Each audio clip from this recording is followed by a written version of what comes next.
Welcome back to another Habs Summer Target with the hockey coach Frenchy directly for the beautiful country of Thailand. We have Mr. Marco Larabi and in our tab co-host again back with me to talking about the Habs Summer Target. And Marco, what is the subject of this episode? Well, Coach, tonight it looks like you're putting us on the hot seat, right?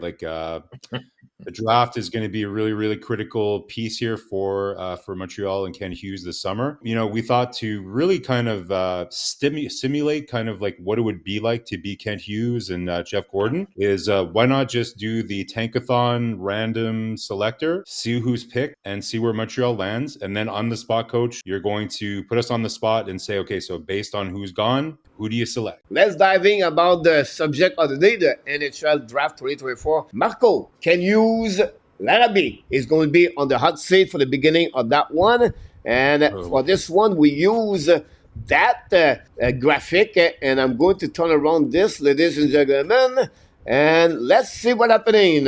Oh, the Montreal Canadien is number 7, Marco Larabi. And you have already Celebrini, Dimitrov, Levchinov, Langstrom, Azerman, and Dickinson out of the picture. What are the players you're looking for, Marco, to select number 7? Oh, boy. Obviously, the lucky rabbit foot and all the voodoo stuff that we did before the draft didn't work.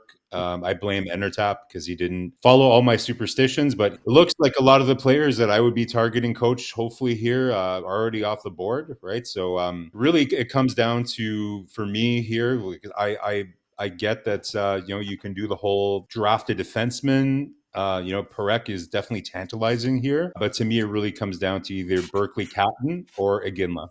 There's no question we've had conversations about Berkeley Catton and how skilled he is. But watching the playoffs just recently, Coach, and how important it is to have players that are going to really battle through, win battles, and all that.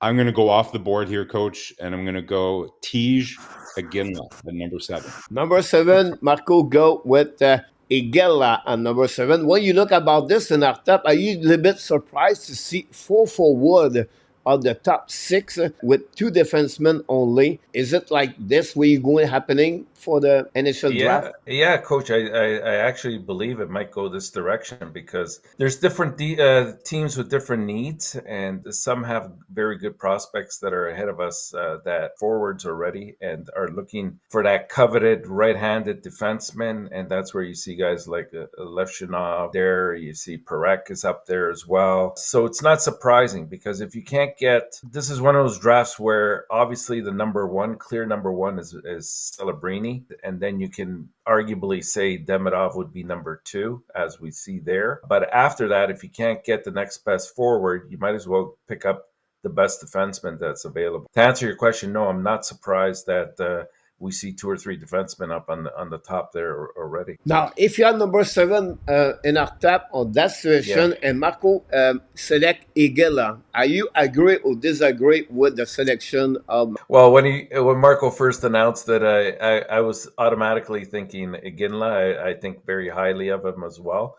But just to sort of be a little bit more contrarian, even though you know how I feel about come playoff time having a larger, bigger team. And again, that doesn't preclude the fact that they have to have skill before the size. But if you can get a good combination of a player that's at the very least 6'1" and upwards and has that same skill set, I would go that direction. That's why I was thinking of Iginla. I just want to be clear too about, when I say, that I would choose Iginla over Catton, it's not because I think he's too short, right? Like I've been on the record here a lot of times. Yeah. I don't care about height. And to be honest, I don't even really care about weight that much. The only thing for Catton for me is, so first of all, he's 5'11", 175. There's reports recently that he's put on a little bit of weight, which is great. So I'm less concerned about that. What I'm more concerned about with him, I was talking about playoffs, right? It's not about necessarily size. Yeah. Because you have like Braden Points and players like that do amazing competing in the playoffs, even though they're smaller. For me, the thing with Catton is more his compete level in tough areas, like his ability to win 50-50 puck battles. He does go to the middle of the ice a lot in junior, but I don't know if that will translate super well in the NHL. And the last thing, if you're going to be undersized, like at a 5'11". For me, it's really important that you have separations, like the ability to have really good acceleration in your skating. Catton is a very strong skater. I don't want to make it sound like he's not a good skater. It's very much like Lane Hudson, right? Like he's very shit, but his acceleration isn't the same. So if you're going to be a bit smaller, in order for you to really kind of perform, I think at the NHL level, you need that separation. Now, again, he might get there, but for me, Iginla has that a little bit more. Even though maybe the ceiling is a bit lower in terms of offense, I think his level is like through the roof, and I think that would be a really good compliment. Great assessment about Catton, Marco. Awesome, great answer. And after that, now it will be your turn to be on the hot seat and to be the Ken Hughes for the NHL Draft Lottery. Montreal 6, Canadiens are going to select number 6. And Mr. Enartap, what will be the selection of Montreal Canadiens after Celebrini, Dimitrov, Lechenap, Langstrom, and Ezerman? Again, more forward is out on the board. Yeah, you know what the real unfortunate thing is, guys, is unfortunately using Tankathon, they have the players listed at that constant position, and the only one we can't pick at is number 4. That's an impossibility, and that's the one I've always been after this entire draft, and hopefully it materializes on the 7th. We'll see. In this case here, it comes back to what we were saying earlier. Yes, Sam Dickinson is an excellent acquisition if you get him at 6'3" and 194 pounds. As you can see, 70 points he got during the campaign. It's not a bad pick at all. Levshinov and Dickinson and Parekh have all been, and even Bouillon lately have been in the same conversation in terms of the 4 defensemen to sort of mix around, because they all bring a different part to the game. Including size. I would probably keep that and work towards maybe some kind of deal later on. I think that's something that would benefit Montreal, and you're going to have teams that are going to be hungry for one of your top prospect defensemen, which is fine because we're working from, again, a position of strength. Let's go that direction. I'll keep the pick at Sam Dickinson. Wow, interesting. Yeah, that's great enough. That Marco, don't look at what we have on the board. But the Montreal Canadiens select number 6. What it will be your selection at number 6, Marco? Guys, you know what's interesting here is that Catton is no longer in this top 8, which is weird. In our previous version, we were at number 7, right? So it looks like the Tankathon is changing things slightly. So it looks like in this alternate reality, for whatever reason, Berkeley Catton is slipped down even further in the draft, which is interesting. But great question, Coach. Like, whatever reason, Caden Lidstrom is available at number 6. There's no question that's my go-to guy. Celebrini and Demidov are gone. And for me, the next best forward available for me, for the Habs, needs, for me is Caden Lidstrom. I've already talked about Catton. I think it's likely that might be the most skilled forward there. But I just have a couple of questions about him, like I've already mentioned, right?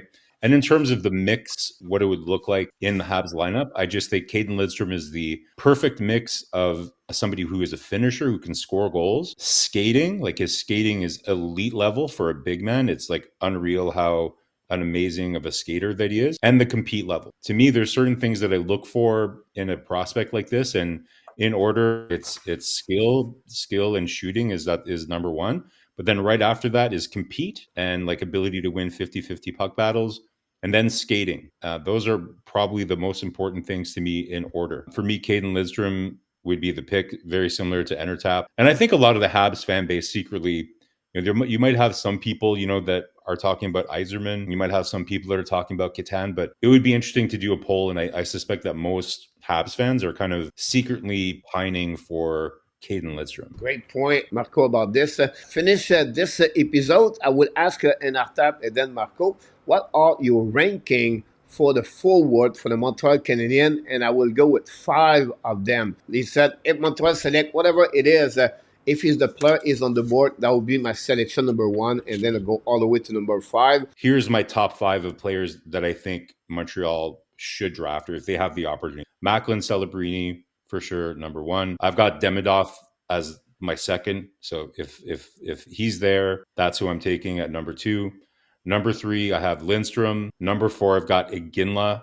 And then after that, I've got Catton above Yzerman. Yzerman, for me, I know the potential is there. I'm just a little bit nervous about how it's going to translate, to be honest, in the NHL. But I wouldn't be mad either. Like, he's very young, still has a lot of development to do. I do have some faith that Martin St. Louis and Adam Nicholas could work with him. I won't freak out if it's Yzerman either. That would be my rank. If you're asking me to rank just the players there, I would probably go Celebrini, probably put Lidstrom and Demidov second and third, and then I would put Ginla at fourth, and maybe Catan. What about you? What's your ranking, Coach? You've been very quiet this whole show. We are almost similar. Celebrini, Dimitrov, Langstrom. I'm number 3. Then I'm going to go with Captain number 4. I'm going to go with Igela number 5, Parrot number 6, Yzerman number 7. And guys, one thing to consider too, right? We only did the lottery simulation twice, but I think it's going to be pretty telling as to where Montreal ends up, right? Like, let's not forget the highest odds is that Montreal's going to finish 6th. We're going to do a live the day of the draft lottery. So for Habs fans, just understand the odds are that it's probably more going to be 5, 6, or 7. Most likely 6. So, but Marco, we're going to be positive, and we're going to say we're going to get number 1. I think it'll be.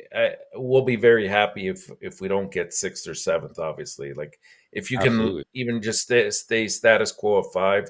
I think we're going to get a very good forward out of this. So this episode is going to be before the NHL draft. So we're going to do another episode in the next couple of days, weeks, to figure out when we will know exactly what Montreal is going to select, to ask both of you what it would be your selection. We'll see what's happening. This concludes the show today. We thanks everybody, Marco and Artap, to join me for another episode of Habs Summer Target. Until the next time, remember, you have greatness inside of you, and we wish you an amazing, great day, everybody.